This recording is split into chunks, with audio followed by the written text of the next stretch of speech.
Ladies and gentlemen, welcome back to Social Intervention. Thank you for joining me today. It's a beautiful day out, man. It's a beautiful day. It's a great start to the morning, let me tell you. Great start to the morning. Great start to the week. Last week was a little bit hectic for me, not gonna lie, but this week, so far, is leading in the right direction, so to speak. I want to thank everybody that is tuning in for the first time today. However, if you are returning, thank you for joining me. But anyways, man, can you imagine being stuck 200 feet in the air, dangling on a motorized swing set with a storm pelleting raindrops over your head? This actually happened to a group of people at a Six Flags in Mexico. Take a look.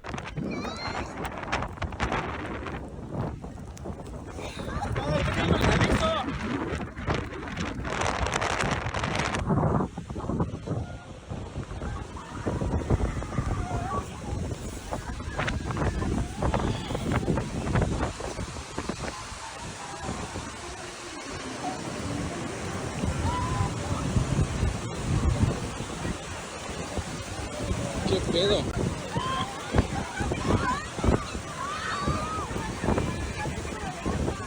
Nos está comiendo un asador de nosotros.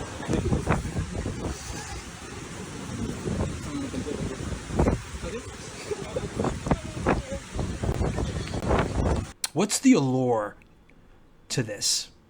You know, you wake up in the morning, you road trip with your family or friends to the nearest theme park, and you walk around for 8 hours. I don't see the allure. I like a pizza. I like a small circle of friends. I like a couple of brews. I like to watch a game. You know, I like to do things like that. You know, I enjoy those things. Some people enjoy being flung around at 42 miles an hour. And that's okay. I don't have an issue with that. My issue is, why are people so upset and shocked about it? The person posted a video on this and it went viral. Like, we've never seen this before. Like, this has never happened ever. Machines are meant to break down. Machines will, at some point or another, stop running. My computer crashed a couple of hours ago. Cars break down all the time. It's just the cycle of life.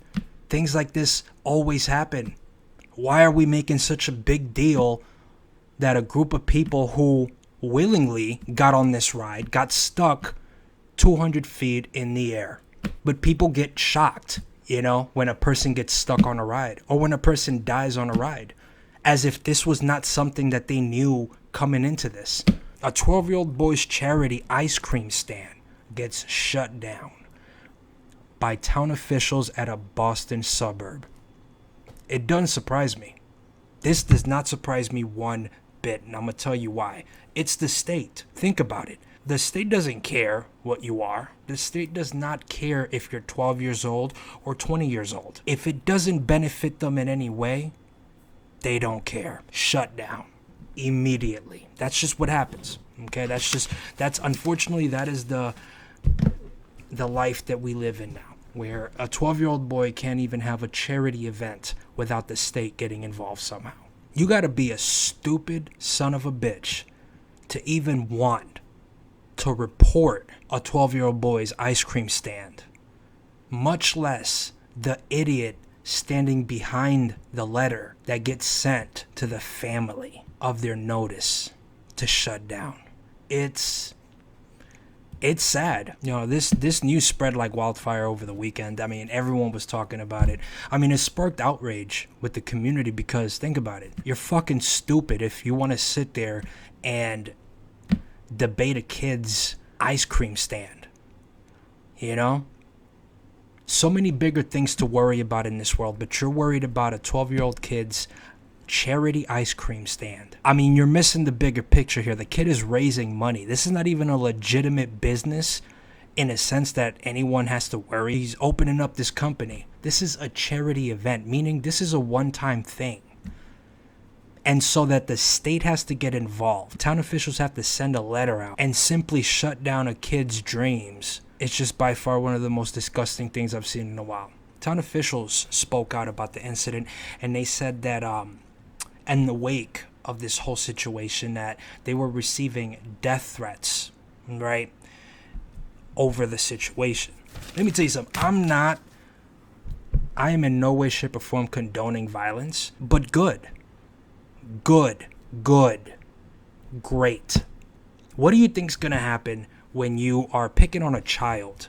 And not only picking on a child that is trying to make a difference in the community, raising money for his autistic brother's hockey team. If that doesn't say kind heart, I mean, I don't know what else does. But you're going to sit there and be an asshole about it? Good. You got death threats? Good. Let's keep it going, you know? That's what happens, man. At the end of the day, they had to shut down the stand because that's how the government works. And, the kid ultimately ended up having to give away most of the ice cream that he had left.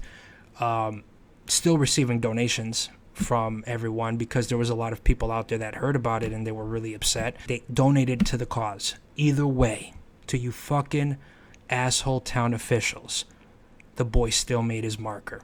Actually, the boy exceeded his marker because they reported that the community raised $20,000 for this kid's brother's hockey team.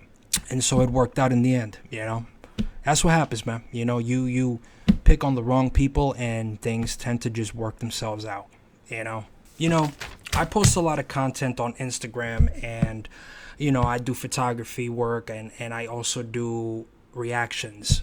So it isn't a surprise that I get asked questions, but one of the most repeated questions that I get asked on a daily basis is, who am I going to vote for? Who are you voting for? What side are you choosing? Are you a Trump supporter? Are you all for Kamala? Are you for Kamala Harris? And it's hilarious. It's funny because it's like I never really make a stand on politics when I post content. I really don't get into that. I feel like social media has politics in a chokehold. Everyone has an opinion about politics, and that's okay. Freedom of speech, right? But that doesn't mean that everybody on social media has to be talking about it. So of course I take the stand to not speak about it much. If I crack a joke, it's a joke at best. But that's it. But I wanted to clear the air today because, it's been asked so much that I think if I do this in this way, everyone will get the answer that they've been asking. And we can move on with the rest of our lives from here. So, who would I vote? Who am I going to vote for? Well, first off, let me start off by saying I'm an ex-convict, so I can't vote anyway. Surprisingly enough, you can run for president, but you can't vote for a president as a convicted felon. So, figure that one out. But if I could vote for somebody, I would probably vote for Tim Dillon. I think Tim Dillon is by far the best candidate for presidency. I think Tim Dillon would be the best president in the history of the United States of America. The man is blunt. He's straightforward. He doesn't cut it. All right. He's not going to cut anything down. He ain't going to water anything down. He's going to spit the facts regardless of whether you want to hear them or not. Thing about Tim Dillon is that this guy is like, he doesn't take a side. He only tells you the truth, and that's it. Tim Dillon is the man. If anybody should have an opportunity to be the president, it should be Tim Dillon, man. Big shout out to Tim Dillon, by the way, because he has one of the funniest podcasts and one of the realest podcasts out there. But yeah, man, if I had to vote for anybody, it would probably be Tim Dillon because, he's the man. And that's all I got to say about that. I hope you guys enjoyed this episode. You want to check out any of the clips from the show? I have a Instagram account dedicated to that, and it is Social Intervention Pod. And if you want to check out some of my content that I post on my page, you can go on to Poetic Street Visual on Instagram. And yeah, man, get a couple of laughs. I don't know, maybe buy a print. I sell prints. I sell photography prints, man. You know? So if you guys see anything that you like on that page, you're more than willing to reach out to me. I sell prints, man. I sell prints. I do photo shoots. I do it all. Talk to me. Tell me something good. But anyways, that's going to do it for me on this episode. You guys have a wonderful rest of the day. And I will check y'all on the next one. Tim Dillon, 2024, by the way.